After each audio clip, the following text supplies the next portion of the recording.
इस ideal teaching point के मंच पे स्वागत करता हूँ। हम जितने भी डिफेंस एग्ज़ाम होंगे उस सभी से संबंधित फिजिक्स के बारे में बताएंगे। तो मेरा आज का जो पहला लेक्चर होगा वो होगा यूनिट एंड मेजरमेंट। ठीक है, पार्ट बाय पार्ट हम सभी लेक्चर डालते जाएंगे। तो स्टार्ट फिजिक्स नेचर तथा नेचर में होने वाली विभिन्न प्रकार की घटनाओं के बारे में बतलाता है। और जब ये विभिन्न प्रकार की घटनाएं होती हैं तो इनको मेजरमेंट करना भी ज़रूरी है, तभी हम उस घटनाओं के बारे में समझ पाएंगे। आज हम देख पा रहे हैं कि विभिन्न प्रकार के टेक्नोलॉजी, विभिन्न प्रकार के मशीन बन चुके हैं। आज हम ये भी देख पाते हैं कि हमारा कार्य जो है कितना आसान हो चुका है। मनुष्य जो है वो कहाँ कहाँ पहुँच चुके हैं, चंद्रमा पे पहुँच चुके हैं, सूर्य पे पहुँच चुके हैं, सूर्य पे तो नहीं तो भेजा गया, ठीक है, और मंगल ग्रह पे पहुँच चुके हैं। तो ये सारा हो क्यों पाया है? तो ये सारा इसलिए हो पाया है मेजरमेंट की वजह से। मीन्स कि विभिन्न प्रकार के जो फिजिकल क्वांटिटीज में एक वर्ड आएगा फिजिकल क्वांटिटी, जिसको हम अभी बताएंगे। तो फिजिकल क्वांटिटी के मेजरमेंट के फिजिकल क्वांटिटीज के मेजरमेंट के वजह से ही हम ये सब कर पाए हैं कि चंद्रमा तथा पृथ्वी के बीच की दूरी कितनी है, तभी हम जान पाए कि हमको कितना दूर जाना है। पृथ्वी तथा मंगल ग्रह के बीच की दूरी कितनी है, तभी हम जान पाते हैं कि हमको कहाँ पे जाना है। तभी हम विभिन्न प्रकार के जो यंत्र बनाते हैं, जो हम लोग जो तौलने वाला होता है, वेइंग मशीन जो होता है, उसमें भी मेजरमेंट की मदद से ही वो मशीन को बना पाए हैं। तो इसका मतलब ये हो कि फिजिक्स में विभिन्न प्रकार के जो जितने भी प्रकार के जो यंत्र बने हुए, मशीन बने हुए, वो सारा फिजिकल क्वांटिटी और मेजरमेंट के लिए ही वो सब बने हुए हैं, नहीं तो बहुत दिक्कत होता है। तो चलिए हम सबसे पहले स्टार्ट करते हैं फिजिकल क्वांटिटी क्या होती है। ठीक है, तो ये फिजिकल क्वांटिटी क्या होती है कि वैसी क्वांटिटी जिसको हम लोग मेजर कर सकते हैं डायरेक्टली या इनडायरेक्टली तौर से, मतलब जिसे हम लोग मेजर कर सकते हैं, उस क्वांटिटीज़ को बोलते हैं फिजिकल क्वांटिटी। जैसे कि बात करते हैं अगर हम लोग लेंथ का, तो हम लोग लेंथ को मेजर कर पाते हैं ना आसानी से। एक स्केल को अगर हम रख देंगे तो 15 सेंटीमीटर का स्केल होता है ना, छोटा सा, तो उससे हम लोग आसानी से लेंथ को मेजर कर पाते हैं। एक लंबा अगर किसी खेत का अगर मेजर करना है, कितनी लंबाई उस खेत की, तो भी हम लोग आसानी से मेजर कर पाते हैं। गाड़ियों में जो है ओडोमीटर या स्पीडोमीटर भी लगा होता है, ओडोमीटर स्पीडोमीटर लगा होता है, तो उसमें भी हम लोग डिस्टेंस और वेलोसिटी को मेजर कर पाते हैं। तो जिस चीज़ को हम लोग मेजर कर जिस चीज़ों को हम लोग मेजर कर पा रहे हैं, वे सारे के सारे जो है फिजिकल क्वांटिटी हो गया।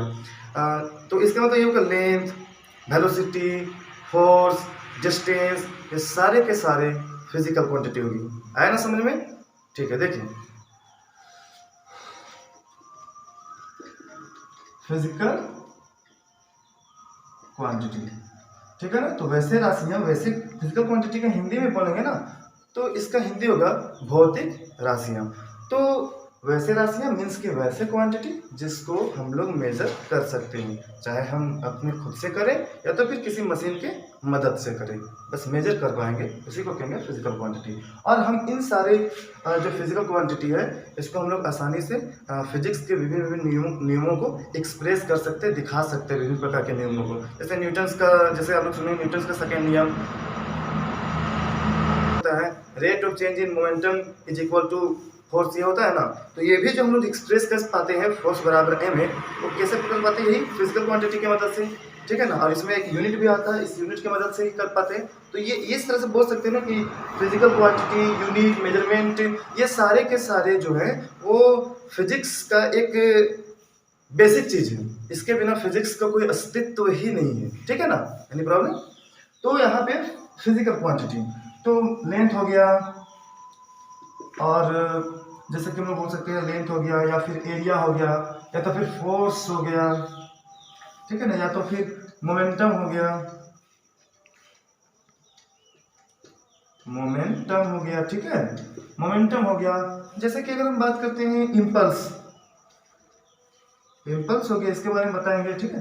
तो मोमेंटम हिंदी बता देते हैं यहाँ पे। मोमेंटम का हिंदी होता है आपका संवेग, इम्पल्स का हिंदी आपका होता है आवेग, ठीक है।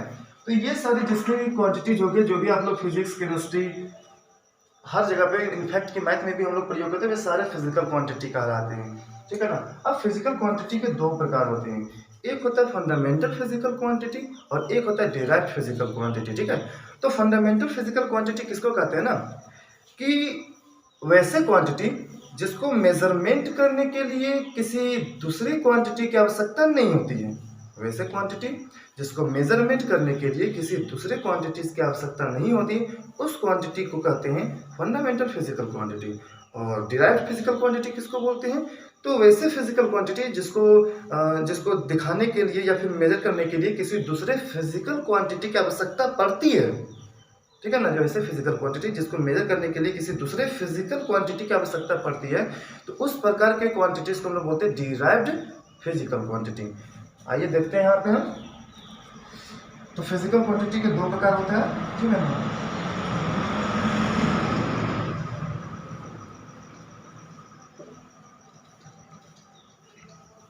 फंडामेंटल फिजिकल क्वांटिटी, ठीक है, और सेकेंड होता है डिराइव्ड।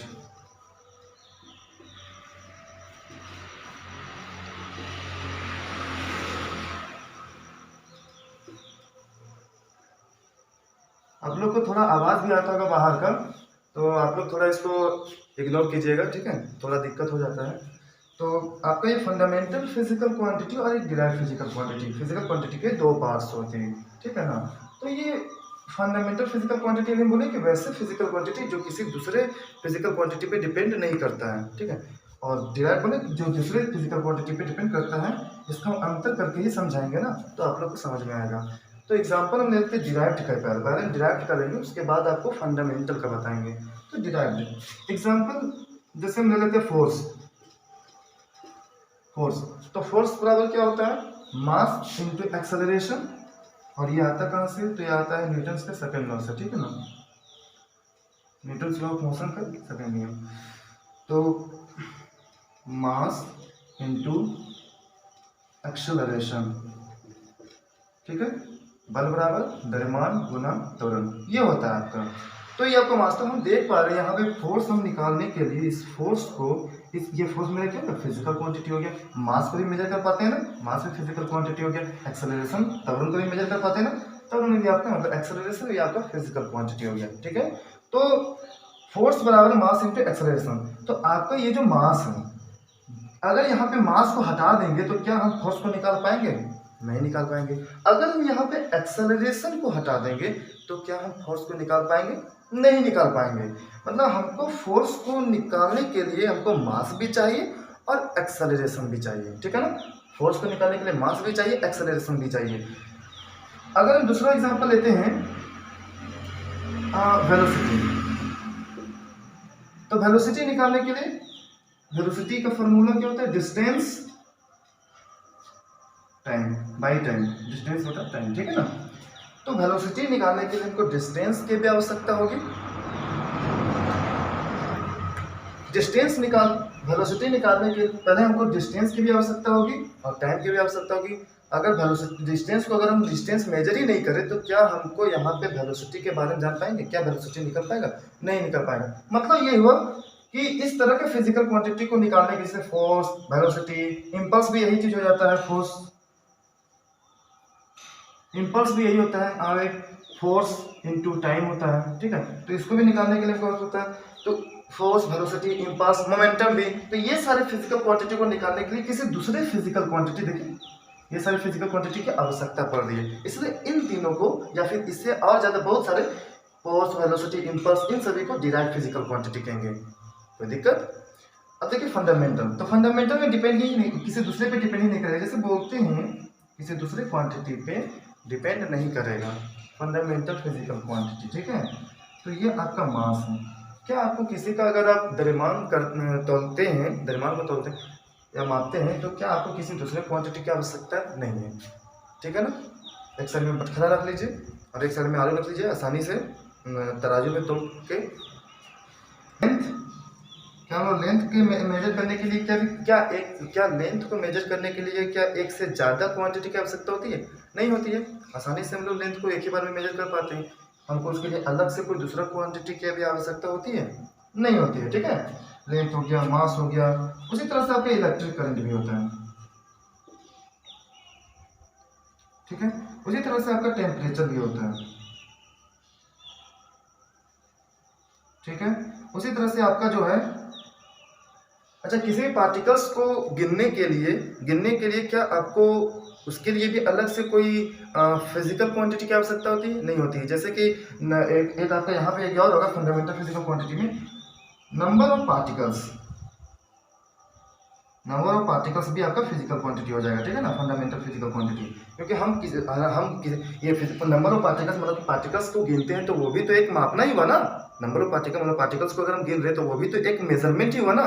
तो एक तरह से वो भी नंबर ऑफ पार्टिकल्स भी मेरा फंडामेंटल फिजिकल क्वांटिटी होगा, क्योंकि उसको मेजरमेंट करने के लिए, नंबर ऑफ पार्टिकल्स को मेजर करने के लिए किसी दूसरे क्वांटिटी की आवश्यकता ही नहीं हो रही। तो इस तरीके से मेरा ये दोनों हो गया, जिसमें हमको किसी दूसरे पे डिपेंड नहीं होना पड़ता है, आसानी से उसको हम लोग मेजर कर पाते हैं, तो वो फंडामेंटल हो जाएगा।